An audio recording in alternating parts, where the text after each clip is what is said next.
రామారావు గారు నమస్తే సార్. నమస్తే. రామారావు గారు వెల్కమ్ టు ఐకాన్ పాలిటిక్స్ అండి. సార్, థ్యాంక్ మీరు సినిమా ఇండస్ట్రీలో చాలా సంవత్సరాలుగా ఉన్నారు. మీకు ఓ, సినిమా ఇండస్ట్రీతో చాలా అనుబంధం ఉంది. అండ్ చాలా ఓ, మంది హీరోలను కూడా చూశారు. ఓ, సార్, అంటే మనం ఇంతమంది హీరోలను చూసాం కదా, ఎస్పెషల్లీ ఫిలిం బ్యాక్గ్రౌండ్ లేకుండా సినిమాల్లోకి వచ్చిన వాళ్ళని. ఓ, సో వాళ్ళల్లో మనం ఈ రోజు కూడా చెప్పుకోదగింది ఏంటంటే చిరంజీవి గారు, అలాగే రవితేజ గారు, ఇప్పుడు వచ్చేసి న్యాచురల్ స్టార్ నాని గారు. కాకపోతే చిరంజీవి గారికి, రవితేజ గారికి, నాని గారికి ఉన్న తేడా అయితే డెఫినెట్గా ఒకటి కనపడతా ఉంటుంది సార్. ఓ, నాని గారు ఏంటంటే అంచెలంచెలుగా ఎదుక్కుంటా ఆయనకంటూ ఓన్గా ఒక సామ్రాజ్యాన్ని ఎస్టాబ్లిష్ చేసుకుంటున్నారు. ఎందుకంటే నాని, రవితేజకి లిమిటేషన్స్ ఉన్నాయి, ఇలాంటి సినిమాలే చేయగలడు రవితేజ అని. కానీ నాని గారు ఆ లిమిటేషన్స్ బ్రేక్ చేస్తున్నారు. ఒకప్పుడు నాని గారు ఏంటంటే బాయ్ నెక్స్ట్ డోర్ లాగా ఇమేజ్ తో చేస్తా ఉన్నారు, కానీ స్లోగా ఒక మాస్ హీరోగా ఎవాల్వ్ అవ్వడానికి అయితే ట్రై చేస్తున్నారు. ఎందుకంటే లాస్ట్ టైం మనం చూసాం సరిపోదా శనివారం కానీ, ఈ రోజు ఇప్పుడు వస్తున్న హిట్ 3 కానీ. సార్, మీ అనుభవంతో చెప్పండి సార్. అంటే శోభన్ బాబు గారు ఎప్పుడు కూడా ఒక ఫ్యామిలీ ఆడియన్స్ కి వాళ్ళకి కావాల్సినట్టు క్యాటర్ చేసేవాళ్ళు. కృష్ణ గారు మా సినిమాలు, అలాగే ఎన్టీఆర్ గారు, ఏఎన్ఆర్ కూడా వాళ్ళకి తగ్గట్టు వాళ్ళు సృష్టించుకున్నారు. కానీ నాని గారు మాత్రం నేను అన్ని కూడా అందరినీ కూడా క్యాటర్ చేస్తాను, నేను ఒక వెర్సటైల్ యాక్టర్ని ప్రూవ్ చేసుకోవాలని చెప్పి తపన పడతా ఉన్నారు. ఇది ఎంత మటుకు సక్సెస్ అవుతుంది? ఎందుకంటే నాని గారిని ఎప్పుడు కూడా చాలా మంది కూడా ఎస్పెషల్లీ ఓవర్సీస్ ఆడియన్స్ ఒక మంచి ఆహ్లాదకరమైన సినిమాల్లో చూడాలనుకుంటారు. ఫర్ ఎగ్జాంపుల్ హాయ్ నాన్న అలాంటి సినిమాలు. కానీ ఈయన ఒక యానిమల్ లాంటి సినిమాతో ఇప్పుడు ప్రేక్షకుల ముందు రాబోతున్నారు. ఇది ఓ. సినిమాకి ప్లస్ అవుతుందంటారా, మైనస్ అవుతుందంటారా సార్? ఈరోజు ఒక విధంగా గట్స్ ఉన్న హీరో ఎవరైనా ఉన్నారంటే నానిగానే చెప్తానండి. నాకు ఇంత ఏదో అనుబంధం ఉన్నప్పుడు కూడా ఆయన మొదటి సినిమా పెద్ద ఎక్స్పెరిమెంటల్ సినిమా అష్టాచెమ్మ. మీరు నమ్ముతారా? నానిని చూసి నానా పటేకర్ చూసారా? మన తెలుగు ఇండస్ట్రీలో హీరోలు ఎవరు కూడా నానిలా ఉండరు. పెద్ద అందగాడు కాదు కదా. కృష్ణుడు బాగుంటాడా? బాగోడు కదా. రాముడు బాగుంటాడా? బాగోడు కదా. కనుముక్కు తీరేమైనా బాగుంటుందా? బాగోదు కదా. పోనీ పెద్ద హైటా, పొడుగురా? కాదు కదా. బాడీ ఉందా? కాదు కదా. ఏమీ లేకుండా ఇన్ని కోట్ల మందిని రంజింపజేస్తున్నాడంటే ఏదో ఉండాలి. మ్యాగ్నెటిక్ పవర్ ఉండాలన్నమాట. అంటే ఆ యాక్టింగ్ లాగా అనిపించడం లేదు. ఆ యాక్టింగ్ చేయకుండా ఆ సినిమాని నడిపించడమే బెస్ట్ యాక్టింగ్ అన్నమాట. ఈసరికి ఎన్ని బెస్ట్ యాక్టర్ అవార్డులు వచ్చుండేయో. అంతే కదండి. యాక్ట్ చేస్తున్నట్టుగా అనిపించకూడదు, కానీ సినిమా రన్ అవ్వాలి, క్యారెక్టర్ని చూడాలి. అలా ఏ సినిమా చూస్తే ఆ సినిమా అన్ని సినిమాల్లో కూడా పాత్రే మనకు కనిపిస్తుంది. అందువల్ల నాని తాలూకు ఎంపిక చేసుకున్నటువంటి చాలా తెలివైన కుర్రాడు. అసిస్టెంట్ డైరెక్టర్గా పనిచేయడం వల్ల స్క్రిప్ట్ మీద కొంచెం పట్టు ఉంది. సహజంగా అసిస్టెంట్ డైరెక్టర్లు ఎవరైనా పనిలో దిగారంటే ముందు మేమందరం అలాగే అప్పుడు కథలు రాసేవాళ్ళం, నవలలు రాసేవాళ్ళం. అది చూసి కదా దాసరి నారాయణ గారు నన్ను పెట్టుకున్నారు, అది చూసే రామారావు గారు పెట్టుకున్నారు, ఎన్టీ రామారావు గారు. వై బికాజ్ స్క్రిప్ట్ మీద ఎవరికైతే మంచి అవగాహన ఉంటుందో అప్పుడు ఆ స్క్రిప్ట్లో ఉన్న పాత్రలని వాళ్ళు సజీవంగా చూడగలుగుతారు. డైరెక్షన్ అంటే అదే కదా. ఆ స్క్రిప్ట్లో ఉన్నటువంటి కథ ఔచిత్యము, పాత్రల ఔచిత్యము విజువలైజ్ చేసుకోవాలన్నమాట. అంటే సినిమా కెమెరాలోంచి సెల్యులాయిడ్ మీదకి మెలిచినట్టయితే ఇలాగుంటాయి, పాత్రలు ప్రాణం పోసుకుంటాయి అనేటువంటి అవగాహన ఉంటుంది. ఆ అవగాహన నాని గారికి ఉంది. తర్వాత ఆయన అన్ని డిఫరెంట్ డిఫరెంట్ డిఫరెంట్ సబ్జెక్ట్ అండి. ఎవడే సుబ్రహ్మణ్యం తీసుకుందాం. తర్వాత మొన్న ఏదో సినిమా వచ్చింది చూసారా, నేను లోపల కానండి. చాలా సినిమాలు చూసినట్టయితే నాని సినిమాలు అన్నీ కూడా ఈటీటీ సినిమాలు కానీ. ఇప్పుడు ఈరోజు కోర్టు సినిమా తీసుకుందామండి. అత్యంత తక్కువ అంటే ఆల్మోస్ట్ 3 కోట్ల రూపాయలు ఎంత అయింది అనుకుంటారు. అది 100 కోట్లు చేరుతుంది రేపు పొద్దున. అంటే సినిమా బిజినెస్ ఎంతకంటే అది బెస్ట్ బిజినెస్ ఎవరు చేయలేరు అన్నమాట. అంత నాని గారిలో వాచకం చెప్పడం కానీ, ఉన్న పర్సనాలిటీని ఈ పర్సనాలిటీని పాత్రలోకి కుదించడం, అది గొప్పతనం. ఇప్పుడు ఒక ఉంగరం ఉంది, వజ్రం ఉంది, ఆ బంగారంలోకి పొదగడం అంటారు. అలాగే ఆయన తాలూకు పర్సనాలిటీలోకి పాత్రని పొదగడం, అది ఆయన బాగా తెలుసు. అంటే ఆ పర్సనాలిటీలో సరిపోతుంది పాత్ర, అలా సరిపెడతాడు. బా ఎంత బాగుంది అని అనిపిస్తాడు. ఆ గొప్ప లక్షణం నానిలో ఉంది.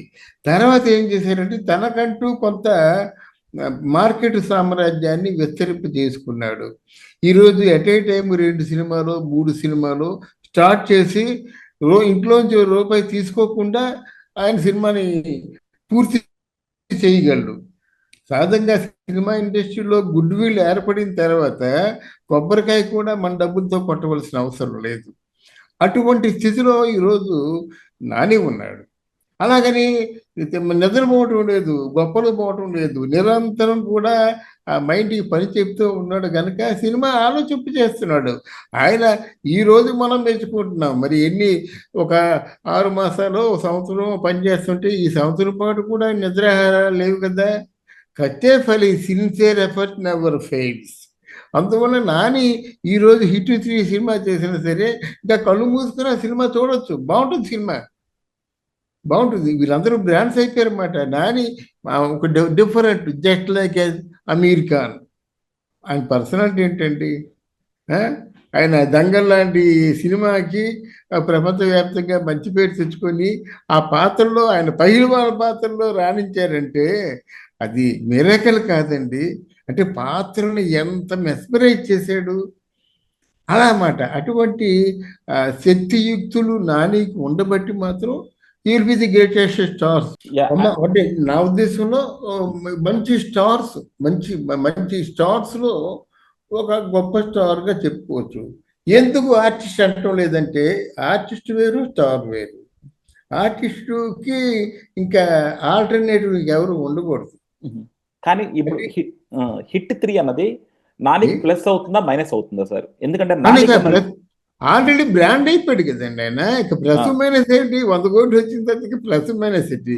ఆయన చేతితో కొబ్బరికాయ కొనకంటే సినిమా చేసుకోగలడు. మార్కెటింగ్ రేట్ చేసుకున్నాడు. తర్వాత లౌక్యం ఉంది, సీనియర్స్ ని బాగా గౌరవిస్తాడు, ప్రేమగా చూస్తాడు. క్యారెక్టర్ ముఖ్యం కదండి. మురళీమోహన్ గారు ఎంత టాలెంట్ ఉందని ఈ స్థితికి వచ్చాడు. శోభన్ బాబు గారు ఎంత టాలెంట్ ఉందని ఈ స్థితికి వచ్చారు. అందువలన ఆ జనాల్ని అట్రాక్ట్ చేయడం, జనాల్ని తనకి హత్తుకునేలా చేసుకోవడం మాత్రం అది నానికి ఉంది. ఇప్పటికి కూడా పెద్దవాళ్ళకి ఈవెన్ సొమ్మ దగ్గరికి వెళ్ళినట్టే సీనియర్గా గౌరవిస్తాడు ఒక యాంకర్ని. అటువంటి తెలివితేటలు ఉన్నాయి. హీరోయిన్లు బాగా గౌరవిస్తాడు. తర్వాత ఏంటంటే మంచి రిలేషన్ మెయింటైన్ చేస్తాడు. మీరు అన్నది ఇది కరెక్ట్ పాయింట్ సార్. అంటే నాని న్యాచురల్ స్టార్ కన్నా లౌక్యం స్టార్ అనలేము, లౌక్యం స్టార్ నాని అనలేము. ఎందుకంటే ఇప్పుడు మీడియా సర్కిల్స్ తోనూ అంతే లౌక్యంగా ఉంటాడు, సినిమా ఇండస్ట్రీలోనూ అంతే లౌక్యంగా ఉంటాడు, సాటి యాక్టర్లతోనూ అంతే లౌక్యంగా ఉంటాడు. సో అదే ఎక్కడ నెగిటివిటీ రాకుండా నానిని ముందుకు తీసుకెళ్తున్నామో సార్. నాని ఒక మెత్తని దొంగండి. నానితో చాలా సన్నిహితంగా ఉంటాడు హీరోయిన్తో. ఒక్క సాయి పల్లవి ఆయన వాళ్ళిద్దరే గొడవ పడ్డారు, కానీ ఈ కీర్తి సురేష్ వీళ్ళందరూ కలిసి బాగా సన్నిహితంగా ఉండేవారు. తర్వాత ఏదో సందర్భంలో ఎవరో ఈయన మీదేమో అవాకులు చవాకులు పేలేరు అనుకోండి, శ్రీరెడ్డి ఇలాంటి వ్యక్తులు. బట్ ఏదైనప్పుడు కూడా హీరోయిన్తో బాగుంటాడు. హీరోయిన్తో బాగలేకుండా ఉన్న హీరోలు ఎవరు చెప్పండి మన తెలుగులో? మొత్తం చరిత్ర చెప్తాను, భానుమతి దగ్గర నుంచి ఏ హీరోతో సన్నిహితంగా లేకుండా ఉన్నారు? అంజలిదేవి గారు కానీ, భానుమతి కానీ, జీవరలక్ష్మి కానీ, జమున కానీ, కృష్ణకుమార్, అందరూ ఉన్నారు. కేఆర్ విజయ్ కానీ, వీళ్ళందరూ కూడా, శ్రీదేవి గారు కానీ, వీళ్ళందరూ ఎవరో ఒకరు సన్నిహితంగా ఉండాలి. ఎవరో ఒకరికి మధ్య, ఇద్దరికి మధ్య మంచి అండర్స్టాండింగ్ ఉండేది.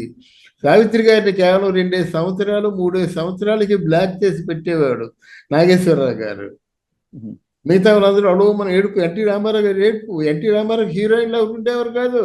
అప్పుడు వెతుక్కుంటూ తీసుకొచ్చారు కేఆర్ విజయాన్ని. అప్పుడు వెతుక్కుంటూ తీసుకొచ్చారు ఎవరిని? మన బి సరోజాదేవి తమ్ముడు. అలా బ్లాక్ చేసి పెట్టేవారు అన్నమాట. ఒక అండర్స్టాండింగ్ లేకుంటే ఎవరు పైకి రాలేదు. అలాగే పైకి వచ్చారు. కానీ హరినాథ్ జమున ఆయన తాలూకు వ్యక్తిగతమైన క్యారెక్టర్ వల్ల జమున ఎంత సహకరించినప్పుడు కూడా ఆయన దెబ్బతినేశాడు. అది ఇంకొక టాపిక్ లో చేద్దాం సార్. కాకపోతే నాని గారి స్ట్రెంత్ ఏంటంటే స్క్రిప్ట్ సెలక్షన్ సార్. మనకి ఈ మధ్య మెగాస్టార్ చిరంజీవి గారు కూడా చెప్పారు, నాని ఒక స్క్రిప్ట్ పట్టుకొచ్చాడంటే మనం దాని గురించి ఆలోచించక్కర్లేదు, చేసేయచ్చు అని. అసలు అవును. అంత అంత ఆ, ఇది ఎలా వచ్చింది సార్? అంటే అంత గ్రిప్ ఎలా వచ్చింది అంటారు స్క్రిప్ట్ మీద? మీ మీరు ఈ మాటలు నమ్మొద్దండి ఇండస్ట్రీలో. అంతేనా? ఓకే. వాళ్ళు అవసరం కొద్దీ మాట్లాడతారు. దాన్ని ఏ లిటరల్ గా అప్పుడు తీసుకోకూడదు అంటారు. ఆ మీకు చెప్పండి చరిత్ర చెప్తాను నేను. అప్పుడు ఎన్టీ రామారావు నాగేశ్వరరావు ముందు శ్రీలక్ష్మి ఫాదర్ అమర్నాథ్ ఉండేవాడు. ఆయన అంత అందగాడే లేడనేవారు. ఓకే. అలాగే జేవి రమణమూర్తి ఉండేవాడు. ఎన్టీ రామారావు రమణమూర్తిలోను రమణమూర్తి చాలా అందగాడైనవారు అన్నమాట. తర్వాత ఏమో శభాస్ రాముల్లో ఎన్టీఆర్ కంటే రమణమూర్తి జయము నిశ్చయమురా పాట. ఇలాంటి చూసినట్టయితే అప్పటికి ఏది ప్రస్తుతం ఆ మాట మాట్లాడతారు, తర్వాత మర్చిపోతారు. మర్చిపోతారు. ఆ, ఇక్కడే కాదు కానీ చిరంజీవి గారు ఎదుటి మనిషిని ఎక్కువగా అంటే పొగడడం ద్వారా, ఒక నిత్య నిక్కించడం ద్వారా ఈయన ఎదుగుతాడు అనమాట. అంతే. ఓకే.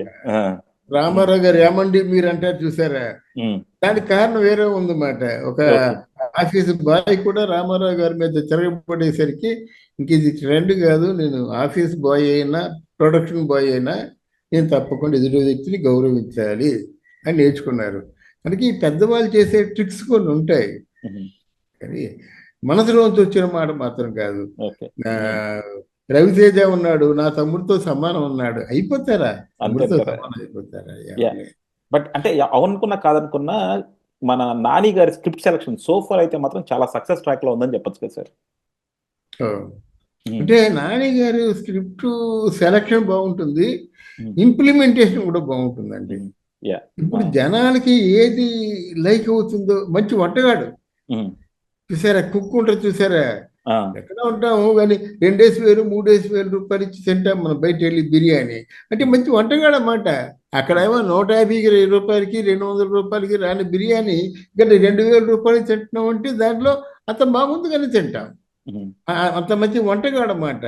ఒక నాని క్యారెక్టర్నే బాగా చూసుకోవడం కాదు, టోటల్ సినిమాలో ఎన్ని పాత్రలు ఉన్నాయో, అది ఒక మాటలో చెప్పాలంటే ఎన్ని ఫ్రేములు ఉన్నాయో అన్ని ఫ్రేముల్ని చూసుకుంటాడు నాని. ఇది నేను చెప్పగలను, ఎప్పుడైనా ఈ మాట చెప్పగలను. అయితే ఒకవేళ డబ్బు వచ్చినట్టయితే ఈ ట్రాన్సిషన్ పీరియడ్ చాలా ప్రమాదకరమైంది ఎవరికైనా సరే. ఇలా ఎంతో మంది ఆర్టిస్టులు చూశాను.